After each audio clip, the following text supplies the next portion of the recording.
Hello, welcome to another edition of the fifth quarter.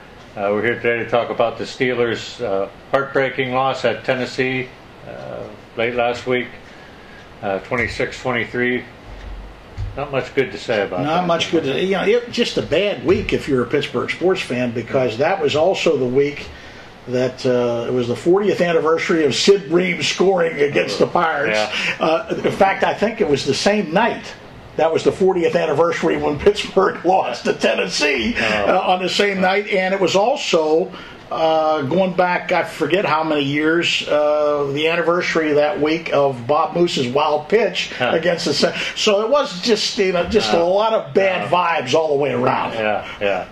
The last of which was the first kicking miss of the season for Sean Sweezum. Yeah, and I had inopportune time. Mixed feelings about letting him kick that kick. I know he banged through the first one from 52 yards, but when they lost 2 yards on a running play, I just felt that you're really putting your defense in a terrible position, and the defense isn't playing well to begin with. They only needed 25 yards to get in Barones' range.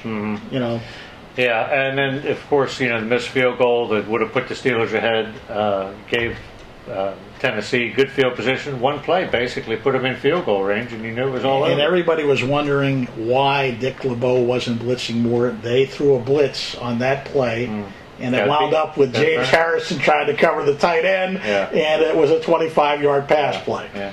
I don't know that you can pick out a phase of the Steelers' offense, defense, or special teams that really played well.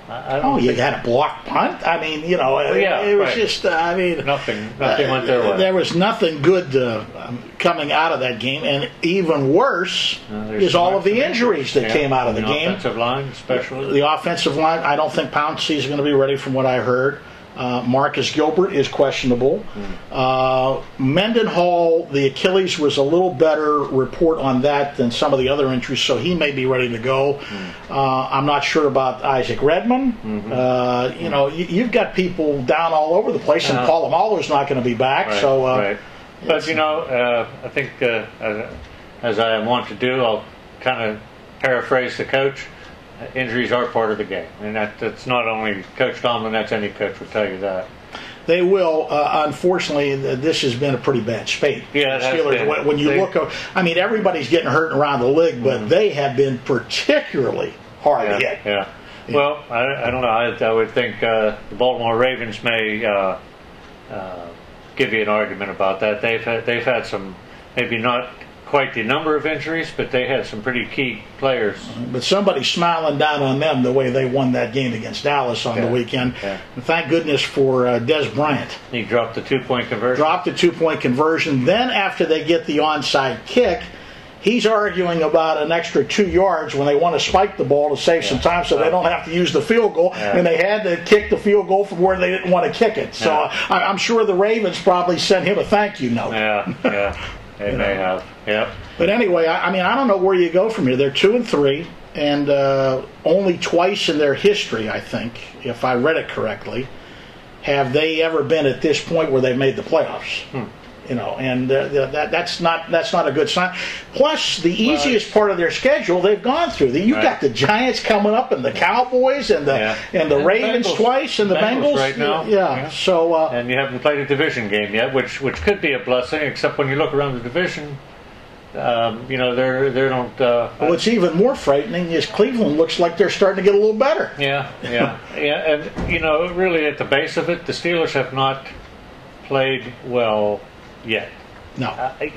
There hasn't been one game where they have hit on all cylinders. No, they beat a bad Jets team. They did. They moved down the field against the Eagles, but the defense has given up 4 leads in the fourth quarter. The offense has done some things that leave you scratching, and the special teams have been, as I said last week, they haven't played well all season. No, right, they have not.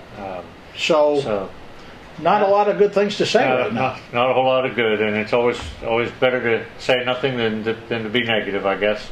So with that, we'll wrap up this edition of the fifth quarter. I want to thank you all for tuning in, and tune in later this week. We'll have a preview of the Steelers game at Cincinnati.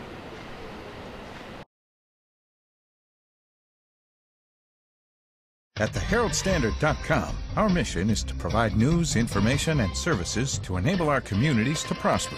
Every day, we strive to achieve this goal through 3 dynamic products. Wake up each morning to a copy of the Herald-Standard.com newspaper delivered to your home.